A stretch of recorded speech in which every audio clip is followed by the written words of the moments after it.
Men do'ppini yomonlaganim yo'q-a? To'g'rimi? Do'ppini tagida iflosni yomonlayapman men. Hijobni ichida fohishani yomonlayapman men. Hijobga burkan olib fohishalik qilib yurgan ifloslar. Soqolni tagida kim degan savol bor mana hozir. Oddiy qilib tushuntiraman. Mana upakovka, chotki men. Qimmatdan emas, arzon emas, qand mana mash. Mana upakovka. Ichida axlat bo'lishi mumkin.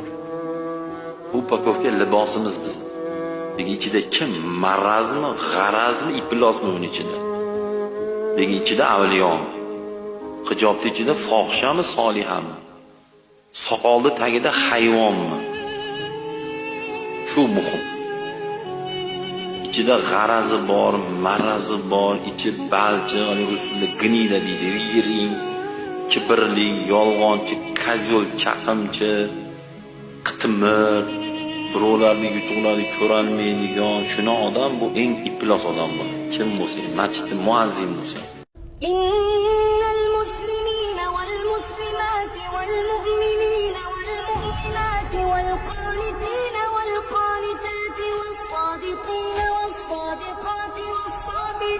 والصابرات والخاشعين والخاشعات والمتصدقين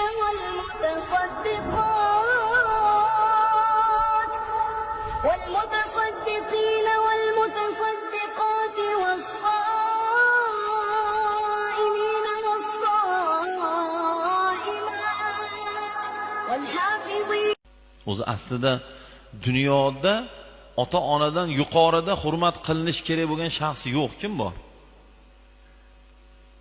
Ota-ona, nomer 1 ota-ona. Takallufni zo'r ota-onaga, muomalani zo'r ota-onaga, dasturxonni zo'r ota-onaga, kiyimni zo'r ota-onaga bo'lish kerak. Xotinga emas, onaga. Dasturxonni zo'ri palonchi mehmonga emas, ota-onaga solinish kerak. Mulozamatni zo'ri palon joyda ishlaydigan yoki ko'chada bitta zo'ravonga emas, ota-onaga qilish kerak. Kerak bo'lsa tizzalash kerak. Lekin o'ldirsin, birovga tizzalamaslik kerak. Allohga va ota-onaga. Ota-onaga tizzalab, kerak bo'lsa oyog'ini o'psa, stoyit bo'lar, arziydi bunga. Lekin undan qolganiga manman degan liboyga tizzalashdan xudo saqlasin. Ey, iymon islom ma'nu emas, ma'nu jodiy soqol emas iymon islom akalar.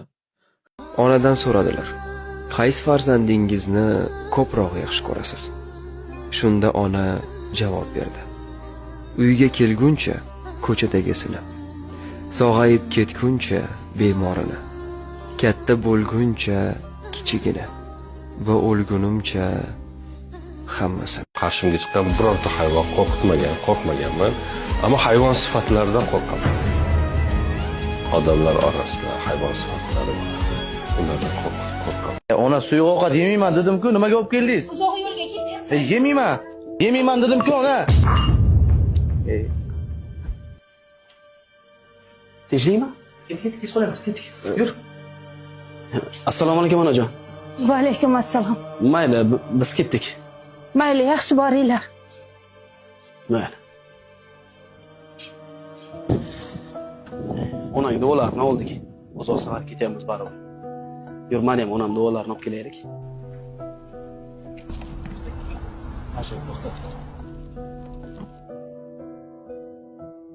Bu onajonim bilan ko'rishadigan yagona joyim. Men telefon qila olmayman. Men o'pib, quchoqlab erkala olmayman. Xillarga to'ya olmayman. Bobur, men senga aqlli qilmoqchimasin. Shunchaki senga bitta savol. Agar onang o'lib qolsalar, nima qilasan?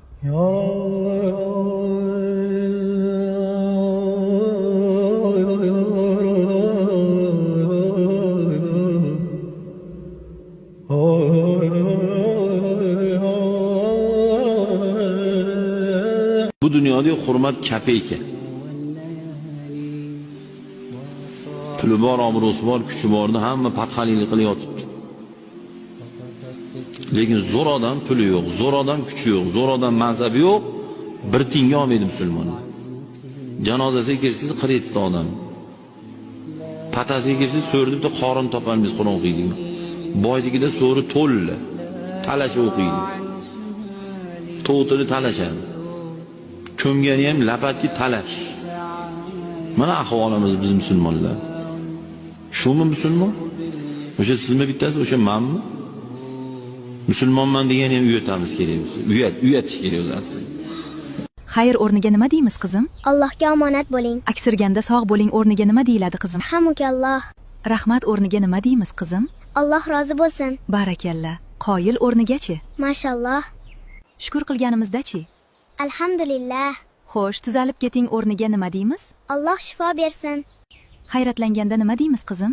Subhanalloh. Kechirim yoki tavba qilganimizda-chi? Astag'firulloh. Xo'sh, kelajakka doir gapimizning boshiga nima qo'shamiz? Inshaalloh, chunki so'zlarimiz duoga aylanadi. Barakalla, jonim qizim.